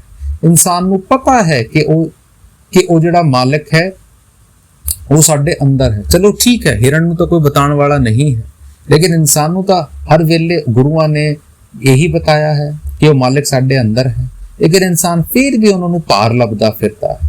ਕਿ ਕਿਸੇ ਪਹਾੜ ਦੇ ਉੱਤੇ ਮਿਲ ਜੇ, ਕਿਸੇ ਮਿੱਟੀ ਦੇ ਵਿੱਚ ਮਿਲ ਜੇ, ਕਿਤੇ ਦਬਾ ਹੁਆ ਮਿਲ ਜੇ, ਲੇਕਿਨ ਕਦੇ ਆਪਣੇ ਅੰਦਰ ਝਾਕਦਾ ਨਹੀਂ। ਤਾਂ ਕਰਕੇ ਇਨਸਾਨ ਪੂਰੀ ਜ਼ਿੰਦਗੀ ਗਵਾ ਦਿੰਦਾ ਹੈ ਉਹਨਾਂ ਨੂੰ ਪਾਰ ਲੱਭਣ ਵਾਸਤੇ। ਜਿੰਨੀ ਮਿਹਨਤ ਉਹ ਪਾਰ ਕਰਦਾ ਹੈ ਉਸ ਤੋਂ ਅੱਧੀ ਵੀ ਜੇ ਬੈਠ ਕੇ ਅੰਦਰ ਨੂੰ ਝਾਕਣ ਵਾਸਤੇ ਕਰ ਲੇ, ਮਾਲਿਕ ਦੇ ਸਰੂਪ ਉਹਨੂੰ ਜ਼ਰੂਰ ਦਿਖਣਗੇ, ਵਿਕਾਰ ਜ਼ਰੂਰ ਖਤਮ ਹੋਣਗੇ। ਲੇਕਿਨ ਇਨਸਾਨ ਦਾ ਜਿਹੜਾ ਮਨ ਹੈ ਉਹ ਉਹਨੂੰ ਪਾਰ ਦੀ ਤਰਫ ਮੋੜਦਾ ਹੈ।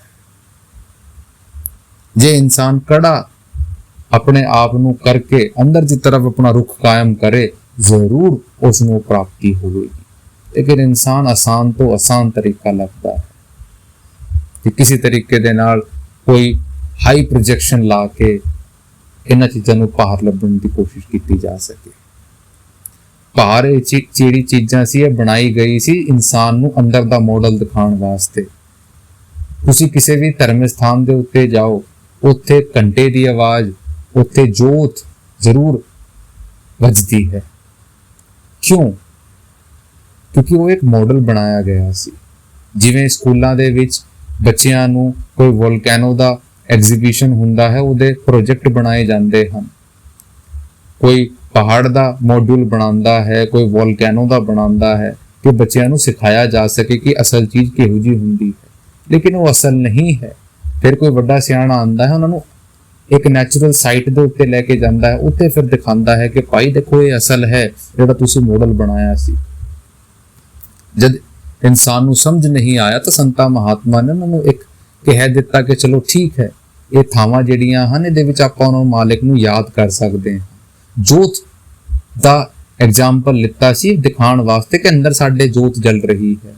ਘੰਟੇ ਦਾ ਉਦਾਹਰਣ ਲਿੱਤਾ ਸੀ ਕਿ ਸਾਡੇ ਅੰਦਰ ਵੀ ਆਵਾਜ਼ ਵੱਜ ਰਹੀ ਹੈ ਜਿਹੜੀ 24 ਘੰਟੇ ਵੱਜ ਰਹੀ ਹੈ। ਸਰੋਵਰ ਦਾ ਐਗਜ਼ਾਮਪਲ ਲੈਂਦਾ ਸੀ, ਮਨ ਦੇ ਅੰਦਰ ਜਿਹੜਾ ਨਾਮ ਦਾ ਸਰੋਵਰ ਹੈ ਉਹਦੇ ਵਿੱਚ ਨਹਾਣਾ ਹੈ, ਉਹਦਾ ਸਰੋਵਰ ਬਣਾਇਆ ਸੀ। ਲੇਕਿਨ ਇਨਸਾਨ ਨੇ ਅੰਦਰ ਦੀ ਚੀਜ਼ ਦੇ ਉੱਤੇ ਤਾਂ ਇੰਪੋਰਟੈਂਸ ਨਹੀਂ ਦਿੱਤੀ, ਬਾਹਰ ਦੀਆਂ ਜਿਹੜੀਆਂ ਚੀਜ਼ਾਂ ਸੀ ਉਹਨਾਂ ਨੂੰ ਲੱਭ ਕੇ ਬੈਠ ਗਿਆ। ਤੇ ਜੇ ਆਪਾਂ ਪਹਾੜ ਦੀ ਵੀ ਗੱਲ ਕਰੀਏ, ਇਨਸਾਨ ਤਾਂ ਉੱਥੇ ਵੀ ਆਪਣੀ ਗਰਜ ਨੂੰ, ਆਪਣੀ ਚਾਹਤਾਂ ਨੂੰ ਲੈ ਕੇ ਜਾਂਦਾ ਹੈ, ਉੱਥੇ ਵੀ ਮਾਲਿਕ ਦਾ ਅਹਿਸਾਸ ਉਹਨਾਂ ਨੂੰ ਨਹੀਂ ਲੈਂਦਾ। ਤਾਂ ਕਰਕੇ ਕਿਹਾ ਜਾਂਦਾ ਹੈ we are not God loving people, we are God fearing people, ਕਿ ਆਪਾਂ ਉਸ ਮਾਲਿਕ ਤੋਂ ਪਿਆਰ ਕਰਨ ਵਾਲੇ ਨਹੀਂ ਹਨ, ਆਪਾਂ ਤਾਂ ਉਹਦੇ ਤੋਂ ਡਰਨ ਵਾਲੇ ਹਨ। ਸਾਡੇ ਕਾਰਜ ਦੇ ਵਿੱਚ ਕੋਈ ਘਾਟਾ ਨਾ ਆ ਜੇ ਤਾਂ ਮੈਂ ਇਹ ਪ੍ਰਸ਼ਾਦ ਚੜਾ ਦਿੰਦਾ ਹਾਂ, ਇਹ ਚਾਦਰ ਚੜਾ ਦਿੰਦਾ ਹਾਂ, ਇਹ ਮੋਮਬੱਤੀ ਚੜਾ ਦਿੰਦਾ ਹਾਂ। ਕਿਤੇ ਇੱਕ ਗਲਤ ਕੰਮ ਕੀਤਾ ਹੈ, ਚਲੋ ਇੱਕ ਦਾਨ ਕਰਕੇ ਆ ਜਾਂਦਾ ਹਾਂ, ਹਿਸਾਬ ਬਰਾਬਰ ਹੋ ਜਾਏਗਾ। ਭਾਰ ਮੈਂ ਕਿੰਨਾ ਵੀ ਗਲਤ ਕਰ ਰਿਹਾ ਹੋਵੇ, ਕੋਈ ਕਿਸੇ ਮੰਦਿਰ ਦੀ, ਕਿਸੇ ਗੁਰਦੁਆਰੇ ਦੀ ਦਹਿਲੀਜ਼ ਆ ਜਾਂਦੀ ਹੈ, ਆਪਾਂ ਬੜੇ ਸਤਿਕਾਰ ਦੇ ਨਾਲ ਉਹਨਾਂ ਨੂੰ ਛੂ ਕੇ ਕਹਿੰਦੇ ਆ ਜੀ ਵੱਡੇ ਪਵਿੱਤਰ ਜਗ੍ਹਾ ਤੇ ਉੱਤੇ ਆ ਗਏ। ਭਾਈ ਪਵਿੱਤਰ ਤਾਂ ਹਰ ਜਗ੍ਹਾ ਹੈ, ਮਾਲਿਕ ਕਿਹੜੀ ਜਗ੍ਹਾ ਹੈ ਜਿੱਥੇ ਮਾਲਿਕ ਨਹੀਂ ਹਨ? ਠੀਕ ਹੈ, ਆਪਾਂ ਇਹ ਕਿਉਂ ਨਹੀਂ ਕਹਿੰਦੇ ਕਿ ਗੁਰਦੁਆਰੇ ਦੇ ਵਿੱਚ ਵੀ ਮਾਲਿਕ ਹੈ, ਮੇਰੇ ਘਰ ਦੇ ਵਿੱਚ ਵੀ ਮਾਲਿਕ ਹੈ, ਮੇਰੀ ਗਲੀ ਦੇ ਵਿੱਚ ਵੀ ਮਾਲਿਕ ਹੈ, ਹਰ ਇਨਸਾਨ ਦੇ ਵਿੱਚ ਮਾਲਿਕ ਹੈ, ਮੈਂ ਕਿਤੇ ਵੀ ਗਲਤ ਕੰਮ ਨਹੀਂ ਕਰਨਾ। ਆਪਾਂ ਕਿਉਂ ਇਹ ਬਣਾ ਕੇ ਬੈਠ ਗਏ ਕਿ ਜੀ ਇੱਥੇ ਗੁਰਦੁਆਰੇ ਦੀ ਦੀਵਾਰ ਆ ਗਈ ਤੇ ਮੈਂ ਇੱਥੇ ਕੁਝ ਗਲਤ ਨਹੀਂ ਕਰਨਾ, ਭਾਵੇਂ ਮੈਂ ਭਾਰ ਕਿੰਨਾ ਵੀ ਗਲਤ ਕਰਦਾ ਹੋਵੇ। ਕੀ ਭਾਈ ਮਾਲਿਕ ਤੈਨੂੰ ਭਾਰ ਨਹੀਂ ਦੇਖੂਗਾ? ਕੀ ਉਸ ਮੰਦਿਰ ਦੇ ਭਾਰ ਦੀ ਬਾਉਂਡਰੀ ਦੇ ਵਿੱਚ ਨਹੀਂ ਦੇਖੂਗਾ? ਇਹ ਇਨਸਾਨ ਦੀ ਫਿਤਰਤ ਹੈ। ਮਾਲਿਕ ਤਾਂ ਘੱਟ ਦੇ ਵਿੱਚ ਵਿਰਾਜਮਾਨ ਹੈ, ਸਾਡੇ ਅੰਦਰ ਉਹ ਅੱਖਾਂ ਨਹੀਂ। ਕਦੇ ਅੰਦਰ ਆਪਣੇ ਇਨਸਾਨ ਵੜਿਆ ਹੀ ਨਹੀਂ, ਕਦੇ ਆਪਣੇ ਅੰਦਰ ਨੂੰ ਦੇਖਣ ਦੀ ਕੋਸ਼ਿਸ਼ ਨਹੀਂ ਕੀਤੀ। ਬਾਹਰ ਜਿਨ੍ਹਾਂ ਨੂੰ ਲੱਭਦਾ ਹੈ ਕਿਤੇ ਜਿਹੜਾ ਅੰਦਰ ਬੈਠਾ ਉਹੀ ਸੱਜਣ ਨਾ ਹੋਣ, ਜਿਹੜਾ ਅੰਦਰ ਦੀ ਆਵਾਜ਼ ਸਾਨੂੰ ਆਉਂਦੀ ਹੈ ਉਹੀ ਸੱਜਣ ਹੈ। ਸਿਰਫ ਸਾਨੂੰ ਉਹ ਆਤਮ ਗਿਆਨ ਦੀ ਲੋੜ ਹੈ। ਫਿਰ ਕਬੀਰ ਸਾਹਿਬ ਜੀ ਕਹਿ ਰਹੇ ਹਨ, ਕਹਿਤ ਕਬੀਰ ਜੀਤ ਕੇ ਹਾਰ, ਬਹੁ ਬਿਦ ਕहियो ਪੁਕਾਰ ਪੁਕਾਰ। ਫਿਰ ਕਬੀਰ ਸਾਹਿਬ ਜੀ ਕਹਿ ਰਹੇ ਹਨ ਕਿ ਭਾਈ ਮੈਂ ਤਾਂ ਇਹੀ ਕਹਾਂਗਾ ਕਿ ਭਾਵੇਂ ਕਿੰਨਾ ਵੀ ਹਾਰ ਮਿਲੇ, ਲੇਕਿਨ ਸਾਨੂੰ ਜਿੱਤ ਦੀ ਤਰਫ ਜਾਣਾ ਹੈ। ਇਹ ਜਿਹੜੀ ਸੰਸਾਰ ਦੀ ਜਿਹੜੀ ਝੂਠੀ ਜੀਤ ਹੈ ਨਾ, ਧਨ ਅਹੰਕਾਰ ਪ੍ਰਤਿਸ਼ਠਾ ਦੀ ਜਿਹੜੀ ਸਾਨੂੰ ਉਲਝਾ ਕੇ ਰੱਖਦੀ ਹੈ, ਇਹ ਭਾਈ ਅਸਲ ਵਿੱਚ ਹਾਰ ਹੈ। ਕਿਉਂਕਿ ਜਿਹੜੀ ਵੀ ਚੀਜ਼ ਸਾਨੂੰ ਮਾਲਿਕ ਤੋਂ ਦੂਰ ਲੈ ਕੇ ਜਾਂਦੀ ਹੈ ਉਹ ਹਾਰ ਹੈ, ਜਿਹੜੀ ਚੀਜ਼ ਸਾਨੂੰ ਮਾਲਿਕ ਦੇ ਕਰੀਬ ਲੈ ਕੇ ਜਾਂਦੀ ਹੈ ਉਹ ਜਿੱਤ ਹੈ। ਜੇ ਆਪਾਂ ਪੈਸਾ ਵੀ ਕਮਾਉਂਦੇ ਹਾਂ, ਜੇ ਆਪਾਂ ਦੌਲਤ ਵੀ ਇਕੱਠੀ ਕਰਦੇ ਆ, ਜੇ ਉਹਦੇ ਵਿੱਚ ਸਾਨੂੰ ਸ਼ੁਕਰ ਹੈ, ਜੇ ਆਪਾਂ ਮਾਲਿਕ ਦੀ ਸਮਝ ਕੇ ਉਹਨਾਂ ਨੂੰ ਯੂਜ਼ ਕਰਦੇ ਆ, ਵਡਭਾਗੀ ਹਾਂ। ਲੇਕਿਨ ਜੇ ਉਹਦੇ ਵਿੱਚ ਫਸ ਕੇ ਆਪਾਂ ਮਾਲਿਕ ਨੂੰ ਹੀ ਭੁੱਲ ਜਾਵਾਂਗੇ ਤਾਂ ਫਿਰ ਸੋ ਸਾਡੀ ਹਾਰ ਹੈ। ਕੋਈ ਤਰੱਕੀ ਹੈ, ਕੋਈ ਪੋਜੀਸ਼ਨ ਹੈ, ਕੋਈ ਕੁਰਸੀ ਹੈ, ਆਪਾਂ ਉਸ ਨੂੰ ਮਾਲਿਕ ਦੀ ਸਮਝ ਕੇ ਯੂਜ਼ ਕਰਦੇ ਆ ਕਿ ਮਾਲਿਕ ਇਹ ਤੇਰੀ ਜ਼ਿੰਮੇਵਾਰੀ ਹੈ, ਤੂੰ ਹੀ ਕਰਾਉਣ ਵਾਲਾ ਹੈ, ਤਾਂ ਆਪਾਂ ਮਾਲਿਕ ਦੇ ਕਰੀਬ ਹਾਂ। ਲੇਕਿਨ ਉਸੇ ਕੁਰਸੀ ਦੇ ਉੱਤੇ ਬੈਠ ਕੇ, ਉਸੇ ਪੋਜੀਸ਼ਨ ਦੇ ਉੱਤੇ ਬੈਠ ਕੇ ਆਪਾਂ ਸੋਚਦੇ ਹਾਂ ਕਿ ਮੈਂ ਹੀ ਮਾਲਿਕ ਹਾਂ, ਮੈਂ ਹੀ ਸਭ ਤੋਂ ਵੱਡਾ ਰਾਜਾ ਹਾਂ, ਤਾਂ ਭਾਈ ਉਹ ਸਾਡੀ ਹਾਰ ਹੈ। ਸੰਤਾਂ ਮਹਾਤਮਾ ਤਾਂ ਕਹਿੰਦੇ ਸੀ, ਇਹਨਾਂ ਚੀਜ਼ਾਂ ਨੂੰ ਕੂੜ ਕਹਿ ਕੇ ਬਿਆਨ ਕਰਦੇ ਸੀ। ਕੂੜ ਰਾਜਾ, ਕੂੜ ਪ੍ਰਜਾ, ਕੂੜ ਸਭ ਸੰਸਾਰ। ਉਹ ਤਾਂ ਕੂੜ ਕਹਿ ਕੇ ਬਿਆਨ ਕਰਦੇ ਸੀ ਕਿ ਜੇ ਕੋਈ ਮਾਲਿਕ ਦੀ ਚੀਜ਼ ਹੀ ਸਮਝ ਕੇ ਮਾਲਿਕ ਨਾ ਯੂਜ਼ ਕਰੇ ਤਾਂ ਭਾਈ ਫਿਰ ਉਹ ਘਮੰਡ ਬਣ ਜਾਂਦਾ ਹੈ, ਅਹੰਕਾਰ ਬਣ ਜਾਂਦਾ ਹੈ। ਉਹੀ ਸਾਨੂੰ ਕਹਿ ਰਹੇ ਹਨ ਕਿ ਮੈਂ ਤਾਂ ਪੁਕਾਰ ਕੇ ਇਹੀ ਚੀਜ਼ ਕਹਿ ਰਿਹਾ ਹਾਂ ਕਿ ਇਹਨਾਂ ਚੀਜ਼ਾਂ ਨੂੰ ਉੱਪਰ ਉੱਠ ਕੇ ਉਸ ਮਾਲਿਕ ਦੀ ਭਗਤੀ ਦੀ ਤਰਫ ਲੱਗਣਾ ਹੈ। ਪੂਰੀ ਕੜੀ ਦੇ ਵਿੱਚ ਸਾਨੂੰ ਇਹੀ ਸਮਝਾਉਣ ਦੀ ਕੋਸ਼ਿਸ਼ ਕੀਤੀ। ਹੁਣ ਆਪਾਂ ਵੀ ਆਈਏ ਕਿ ਇਹਨਾਂ ਸੰਤਾਂ ਮਹਾਤਮਾ ਦੀ ਬਾਣੀਆਂ ਨੂੰ ਲੈ ਕੇ ਆਪਣੀ ਜ਼ਿੰਦਗੀ ਦੇ ਵਿੱਚ ਉਹ ਚੇਂਜ ਲੈ ਕੇ ਆਈਏ। ਛੋਟੀ ਛੋਟੀ ਜ਼ਿੰਦਗੀ ਦੇ ਵਿੱਚ ਚੇਂਜ ਲੈ ਕੇ ਆਵਾਂਗੇ, ਜ਼ਿੰਦਗੀ ਜ਼ਰੂਰ ਸੁਧਰੂਗੀ। We have to start from the small steps. ਕੋਈ ਪੱਥਰ ਵੀ ਕੱਟਣਾ ਹੁੰਦਾ ਹੈ, ਛੋਟੇ ਛੋਟੇ ਤਰੀਕੇ ਦੇ ਨਾਲ ਕੱਟਣਾ ਸ਼ੁਰੂ ਕਰਦੇ ਹਾਂ, ਫਿਰ ਜਾ ਕੇ ਪੂਰਾ ਪੱਥਰ ਕੱਟ ਜਾਂਦਾ ਹੈ। ਉਸ ਤਰੀਕੇ ਦੇ ਨਾਲ ਹੀ ਅੱਜ ਆਪਾਂ ਜਿਹੜੇ ਵਿਕਾਰਾਂ ਦੇ ਨਾਲ ਲੱਗੇ ਹੋਏ ਹਾਂ, ਉਹਨਾਂ ਨੂੰ ਕੱਟਣ ਵਾਸਤੇ ਧੀਰੇ ਧੀਰੇ ਸ਼ੁਰੂਆਤ ਕਰਨੀ ਪਊਗੀ। ਇੱਕ ਰਾਤ ਦੇ ਵਿੱਚ ਨਹੀਂ ਹੋ ਸਕਦਾ। ਇੱਕ ਬੈਲੈਂਸ ਤੇ ਕੰਸਿਸਟੈਂਟ ਅਪਰੋਚ ਲੈ ਕੇ ਚੱਲਣਾ ਪਊਗਾ, ਰੋਜ਼ ਕਰਨਾ ਪਊਗਾ। ਇਹ ਜਿਹੜੀ ਕੜੀ ਹੈ ਇਹਨਾਂ ਨੂੰ ਨਹੀਂ ਤੋੜਨਾ ਹੈ। ਆਪਣੇ ਵੱਲੋਂ ਪੂਰੀ ਮਿਹਨਤ ਕਰੋ ਤੇ ਬਾਕੀ ਮਾਲਿਕ ਦੇ ਉੱਤੇ ਛੱਡ ਦਿਓ। ਮਾਲਿਕ ਨੇ ਜਿਸ ਵੀ ਹਾਲ ਦੇ ਵਿੱਚ ਰੱਖਾ ਹੈ, ਮਾਲਿਕ ਦਾ ਸ਼ੁਕਰ ਕਰੋ। ਉਹ ਸਾਰਾ ਕੁਝ ਜਾਣਦਾ ਹੈ, ਉਹਦੇ ਤੋਂ ਕੁਝ ਨਹੀਂ ਛੁਪਿਆ। ਜੇ ਉਹ ਦੇਣ ਦੀ ਤਾਕਤ ਰੱਖਦਾ ਹੈ, ਉਹ ਜਾਣਨ ਦੀ ਵੀ ਤਾਕਤ ਰੱਖਦਾ ਹੈ। ਲੇਕਿਨ ਆਪਣੇ ਵੱਲੋਂ ਜਿਹੜਾ ਕਾਰਜ ਹੈ ਉਹਨਾਂ ਨੂੰ ਨਿਭਾਓ, ਫਿਰ ਉਹਦੀ ਜ਼ਿੰਮੇਵਾਰੀ ਹੈ। ਤੁਸੀਂ 10 ਕਦਮ ਚਲੋਗੇ, ਉਹ 1000 ਕਦਮ ਚੱਲੂਗਾ, ਲੇਕਿਨ ਕਦਮ ਸਾਨੂੰ ਚੁੱਕਣਾ ਪਊਗਾ। ਤੇ ਆਪਾਂ ਵੀ ਆਈਏ, ਜਿੱਥੇ ਵੀ ਆਪਾਂ ਹੈਗੇ ਆ, ਜਿਹਦੇ ਵੀ ਹਾਲ ਦੇ ਵਿੱਚ ਹਾਂ, ਜਿਹੜੇ ਵੀ ਮਾਲਿਕ ਨੇ ਰੱਖਿਆ ਹੈ, ਸ਼ੁਕਰ ਕਰੀਏ। ਮਾਲਿਕ ਤੋਂ ਕਹੀਏ, ਮਾਲਿਕ ਚੰਗੇ ਹਾਂ, ਮਾੜੇ ਹਾਂ, ਤੇਰੇ ਹਾਂ। ਤੂੰ ਹੀ ਸਵਾਰਨ ਵਾਲਾ ਹੈ, ਤੂੰ ਹੀ ਕਰਾਉਣ ਵਾਲਾ ਹੈ। ਮੈਂ ਤਾਂ ਮਾਲਿਕ, ਮੇਰੇ ਹੱਥ ਦੇ ਵਿੱਚ ਨਾ ਕੁਝ ਸੀਗਾ ਨਾ ਹੈ, ਤੂੰ ਹੀ ਕਰਾਊਗਾ। ਜਿੰਨਾ ਮੇਰੇ ਤੋਂ ਹੋ ਰਿਹਾ ਹੈ, ਮੈਂ ਮਾਲਿਕ ਤੇਰੀ ਭਗਤੀ ਕਰ ਰਿਹਾ ਹਾਂ। ਮੈਨੂੰ ਹੋਰ ਹਿੰਮਤ ਦੇ ਕਿ ਮੈਂ ਹੋਰ ਕੋਸ਼ਿਸ਼ ਕਰਾਂ, ਹੋਰ ਐਫਰਟ ਲਾ ਸਕਾਂ ਤੇ ਤੇਰੇ ਕਰੀਬ ਪਹੁੰਚ ਸਕਾਂ। ਮਾਲਿਕ, ਮੈਂ ਲਾਇਕ ਨਹੀਂ ਹਾਂ, ਤੂੰ ਮੈਨੂੰ ਮੌਕਾ ਦਿੱਤਾ ਹੈ, ਤੇਰੀ ਵਡਭਾਗੀ ਹੈ ਮਾਲਿਕ, ਮੈਂ ਵਾਰ-ਵਾਰ ਜਾਂਦਾ। ਹੁਣ ਤੇਰੇ ਹੱਥ ਦੇ ਵਿੱਚ ਮੇਰੀ ਇਹੀ ਬੇਨਤੀ ਹੈ, ਮੈਨੂੰ ਸਾਂਭ ਲੈ, ਬਖਸ਼ ਲੈ, ਬਖਸ਼ ਲੈ, ਬਖਸ਼ ਲੈ। ਇੰਨੇ ਹੀ ਵਚਨਾਂ ਦੇ ਨਾਲ ਸਾਨੂੰ ਪ੍ਰੇਰਿਤ ਹੋਣਾ ਹੈ ਤੇ ਆਪਣੇ ਆਪ ਨੂੰ ਅੱਗੇ ਲੈ ਕੇ ਜਾਣਾ ਹੈ। ਕਿਸੇ ਵੀ ਕਾਰਜ ਨੂੰ ਛੱਡਣਾ ਨਹੀਂ। ਜਿਹੜੀ ਵੀ ਜ਼ਿੰਮੇਵਾਰੀ ਮਾਲਿਕ ਨੇ ਦਿੱਤੀ ਹੈ, ਉਹਨਾਂ ਨੂੰ ਨਿਭਾਓ। ਨਿਭਾਉਂਦੇ ਹੋਏ ਮਾਲਿਕ ਦੀ ਭਗਤੀ ਦੇ ਵਿੱਚ ਲੱਗਣਾ ਹੈ। ਗੁਰੂ ਮਿਲੇ ਤਾਕੇ ਖੁਲੇ ਕਪਾਟ, ਪੋਰ ਨ ਆਵੇ ਜੋ बात, यही तेरा अवसर, यही तेरी बार। कट भीतर तू देख विचार, कहत कबीर जीत के बहुविध कहियो पुकार पुकार, बहुविध कहियो पुकार पुकार।